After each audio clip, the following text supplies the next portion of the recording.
গত রাতে রূপম তোর সাথে ছিল। আমি নিজের চোখে তোকে আর রূপমকে একসাথে দেখেছি। তোরা দুজনে একসাথে আমার বাড়ির সামনে রাস্তা দিয়ে হেঁটে যাচ্ছিলি। তোদের দেখে মনে হচ্ছিল যেন তোরা গার্লফ্রেন্ড বয়ফ্রেন্ড। আমার তো মনে হচ্ছে তুই গোপনে রূপমের সাথে প্রেম করছিস। তুই আমাকে ভুল ভাবছিস। গতকাল আমি আন্টির বাসায় বেড়াতে গিয়েছিলাম। রাতে বাসায় ফেরার পথে রাস্তায় রূপমের সাথে দেখা হয়েছিল। তুই তো জানিস রূপম আমার পাশের বাড়িতেই থাকে, তাই দুজনে একসাথে বাড়িতে ফিরছিলাম। যেহেতু দুজনে একই রাস্তা দিয়ে যাব, তাই রূপম আমাকে বলেছিল ওর সাথে যেতে। তুই কি জানিস না যে রূপম আমার বয়ফ্রেন্ড? আমি ছাড়া অন্য কোনো মেয়ের সাথে রূপম কথা বলুক, এটা আমি চাই না। গতকাল তো আমি দেখেছিলাম তুই রূপমের সাথে হেসে হেসে কথা বলছিলি। এমনভাবে কথা বলছিলি যেন তুই রূপমের গার্লফ্রেন্ড। এসব তুই কি বলছিস দীপিকা? আমি কেন রূপমের সাথে গার্লফ্রেন্ডের মতো কথা বলবো? আমি শুধুমাত্র আমাদের কলেজের পরীক্ষা নিয়ে কথা বলছিলাম, আর মাঝে মধ্যে রূপম নিজেই আমাকে কিছু প্রশ্ন করছিল। আমি শুধুমাত্র ওই প্রশ্নগুলোর উত্তর দিয়েছিলাম, এর বেশি কিছুই না। এত কিছু আমি বুঝতে চাই না। আজকের পর থেকে তুই আর রূপমের সাথে কোনো কথা বলবি না। একটা কথা ভালো করে শুনে রাখ দিশা, রূপম আমার বয়ফ্রেন্ড। ওকে কেউই আমার কাছ থেকে ছিনিয়ে নিতে পারবে না। তাই ভুলেও রূপমের কাছে আসার চেষ্টাও করবি না। কথাটা সবসময় মনে রাখবি। তারপর দীপিকা চলে গেল। আমি বুঝতে পারছি না ও আমার সাথে কেন এত রাগ করেছে।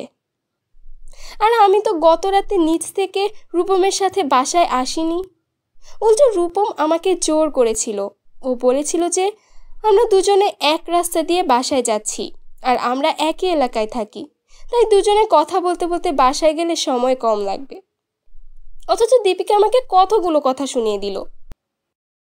দীপিকা আমার বান্ধবী।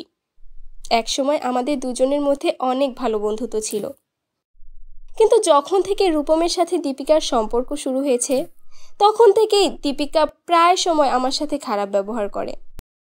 আমি জানি না দীপিকা কেন সব সময় আমাকে রূপমের থেকে দূরে রাখতে চায়।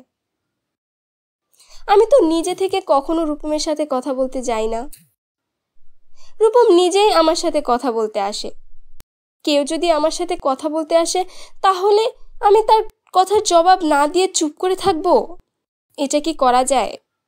তাছাড়া রূপমও আমার বন্ধু। আগে আমরা দুজনে একই স্কুলে পড়তাম, আর এখন একই কলেজে পড়ি। দীপিকা আর রূপম দুজনেই আমার বন্ধু। আমি কখনোই চাই না আমার জন্য ওদের মধ্যে কোনো সমস্যা হোক। তাই এখন থেকে আমি আর রূপমের সাথে কোনো কথা বলবো না। রূপম যদি আমার সাথে কথা বলতে চায়, তবুও আমি ওর সাথে কোনো কথা বলবো না। কলেজ শেষে বাসায় যাচ্ছি। একা একাই হেঁটে হেঁটে বাসায় যাচ্ছি। এমন সময় দেখলাম রূপম আমার সামনে এসে দাঁড়ালো। তারপর রূপম আমাকে জিজ্ঞেস করলো, কি ব্যাপার, আজকে আমাকে রেখে একা একাই বাড়ি চলে যাচ্ছ? আমি রূপমের কথার কোনো উত্তর দিলাম না। বিরক্ত ভাব নিয়ে ওর দিকে কয়েক সেকেন্ড তাকিয়ে রইলাম। এমন ভাব নিলাম যেন ওর কথা শুনতে আমার অনেক বিরক্ত লাগছে। তারপর আবার হাঁটতে শুরু করলাম। রূপম আবার আমার পথ আটকে দাঁড়ালো। আমি বিরক্ত হয়ে ওকে বললাম, দেখো রূপম, এভাবে আমাকে বিরক্ত করো না। আর এভাবে রাস্তায় আমার পথ আটকে দাঁড়াবে না। এটা আমার মোটেও ভালো লাগে না। আর আমি তোমার জন্য কেন অপেক্ষা করব? এখন থেকে আমি একাই বাড়ি যাব। আর রাস্তায় দাঁড়িয়ে কোনো ছেলের সাথে কথা বলতে আমার ভালো লাগে না। এখন আমাকে যেতে দাও, আমার দেরি হয়ে যাচ্ছে। প্রতিদিন তো আমরা কলেজ শেষে একসাথেই বাড়ি ফিরে যাই। তাছাড়া গত রাতেও তো আমরা কথা বলতে বলতে একসাথে বাসায় গেলাম।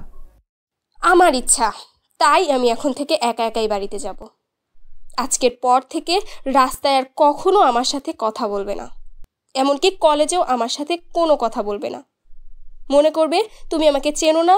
মনে করবে আগে তোমার সাথে আমার কখনো দেখা হয়নি, কথা হয়নি। আমাকে একটু শান্তিতে থাকতে দাও। আমি একটু শান্তি চাই। আমার কথাগুলো শুনে রূপম চুপচাপ দাঁড়িয়ে আছে। হয়তো অবাক হয়ে ভাবছে আজকে ওর সাথে আমি কেন এভাবে কথা বলছি। ওর সাথে এভাবে খারাপ ব্যবহার করতে আমার নিজেরও অনেক কষ্ট লাগছে। কিন্তু কিছুই করার নেই। আমি নিরুপায় হয়েই রূপমকে আমার কাছ থেকে দূরে সরিয়ে রাখতে চাইছি, কারণ ওর গার্লফ্রেন্ড দীপিকা আমাকে একেবারেই সহ্য করতে পারে না। যদিও দীপিকা খুব ভালোভাবেই জানে যে আমি আর রূপম শুধুমাত্র বন্ধু, তবুও যে দীপিকা কেন আমার সাথে সবসময় এমন করে সেটাই আমি বুঝতে পারি না। এখন বাজে রাত প্রায় 12টা। এমন সময় হঠাৎ রূপম আমাকে ফোন দিয়ে বলল আমি যেন বাড়ির নিচে গিয়ে ওর সাথে দেখা করি। ও আমার জন্য বাড়ির নিচে অপেক্ষা করছে। বুঝলাম না এত রাতে রূপম আমাকে কেন দেখা করতে বলছে। ওর কি কোনো বিপদ হয়েছে? আমি দৌড়ে বাড়ির নিচে চলে যাই। নিচে গিয়ে দেখি রূপম দাঁড়িয়ে আছে। আমি রূপমের কাছে গিয়ে ওকে জিজ্ঞেস করলাম, কি হয়েছে? হঠাৎ এত রাতে আমাকে ফোন করে দেখা করতে বললে যে? সব কিছু ঠিক আছে তো?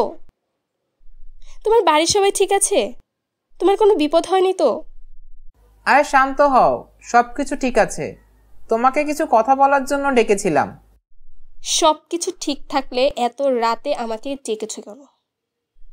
এত রাতে ফোন করে আমাকে দেখা করতে বললে কেন? তোমার যদি কিছু বলার থাকতো তাহলে কাল বলতে পারতে।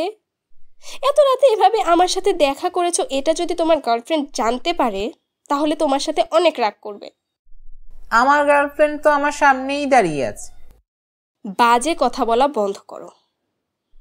কোথায় তোমার গার্লফ্রেন্ড? কোথায় দীপিকা? আমি তো দীপিকাকে দেখতে পাচ্ছি না।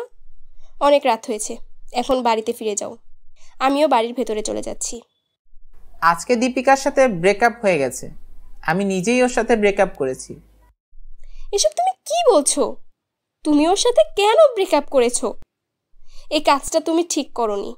দীপিকা তোমাকে অনেক অনেক ভালোবাসে। তোমাদের মধ্যে যদি কোনো সমস্যা হয়ে থাকে তাহলে সেটা সমাধান করে ওর সাথে আবার সম্পর্কটা ঠিকঠাক করে নাও। দীপিকা তোমাকে ছাড়া বাঁচবে না, ও তোমাকে অনেক ভালোবাসে। কিন্তু আমি তোমাকে ভালোবাসি দিশা। আমি কখনো দীপিকার বয়ফ্রেন্ড হতে চাইনি, কিন্তু তুমি আমাকে জোর করেছিলে, তাই আমি দীপিকাকে আমার গার্লফ্রেন্ড হিসেবে মেনে নিয়েছিলাম। কিন্তু আমি আর পারছি না। ভালোবাসবো তোমাকে আর প্রেম করব দীপিকার সাথে, এটা আমার পক্ষে সম্ভব না। আমি তোমাকে ভালোবাসি, এই কথাটা বলার জন্যই আমি তোমাকে ডেকেছিলাম। রূপমের কথা শুনে আমি অবাক হয়ে দাঁড়িয়ে আছি। আমিও রূপমকে অনেক ভালোবাসি, কিন্তু কখনো ওকে আমার মনের কথা বলতে পারিনি, কারণ আমার বান্ধবী দীপিকাও রূপমকে ভালোবাসে। তাই আমি রূপমকে কখনো আমার মনের কথা বলিনি। তারপর এক সময় দীপিকা রূপমকে প্রেমের প্রস্তাব দেয়, কিন্তু রূপম দীপিকার প্রস্তাবে রাজি ছিল না। তারপর দীপিকা আমাকে অনুরোধ করে রূপমকে বোঝাতে। এটা আমার জন্য অনেক কষ্টের ছিল। যাকে আমি ভালোবাসি তাকে আমি অন্য কারো প্রেমের প্রস্তাব গ্রহণ করার জন্য অনুরোধ করব। এর চেয়ে বেশি কষ্টের আর কিছুই হতে পারে না। তবু আমি এটা করেছিলাম। রূপমকে আমি অনুরোধ করেছিলাম দীপিকার প্রেমের প্রস্তাব গ্রহণ করার জন্য। তারপর রূপম দীপিকাকে মেনে নিয়েছিল। এরপর থেকে শুরু হয় ওদের প্রেম ভালোবাসা। আমি সবসময় ওদের থেকে দূরেই ছিলাম, কারণ আমার অনেক কষ্ট হতো। আমার ভালোবাসার মানুষকে আমি আমার বান্ধবীর হাতে তুলে দিয়েছিলাম। একসময় দীপিকা আমার সাথে খারাপ ব্যবহার করতে শুরু করে, কারণ দীপিকা মনে করত আমি লুকিয়ে রূপমের সাথে সম্পর্ক চালিয়ে যাচ্ছি। হ্যাঁ, আমি রূপমকে ভালোবাসি, কিন্তু আমি কখনো আমার অনুভূতি রূপমের সামনে প্রকাশ করিনি। এমনকি কাউকে এটা বুঝতেও দেইনি যে আমি রূপমকে ভালোবাসি। আমি রূপমের থেকে দূরে থাকতে চাইলেও রূপম নিজেই আমার সাথে দেখা করতে আসতো, আমার সাথে কথা বলতো, আমাকে সময় দিত। হয়তো এসব দীপিকার ভালো লাগতো না, এটাই স্বাভাবিক, কারণ রূপম দীপিকার বয়ফ্রেন্ড। কোনো গার্লফ্রেন্ড তার বয়ফ্রেন্ডের সাথে অন্য মেয়ের মেলামেশা সহ্য করবে না। দীপিকা রূপমকে কিছুই বলতো না, ওর সব রাগ ছিল আমার উপরে।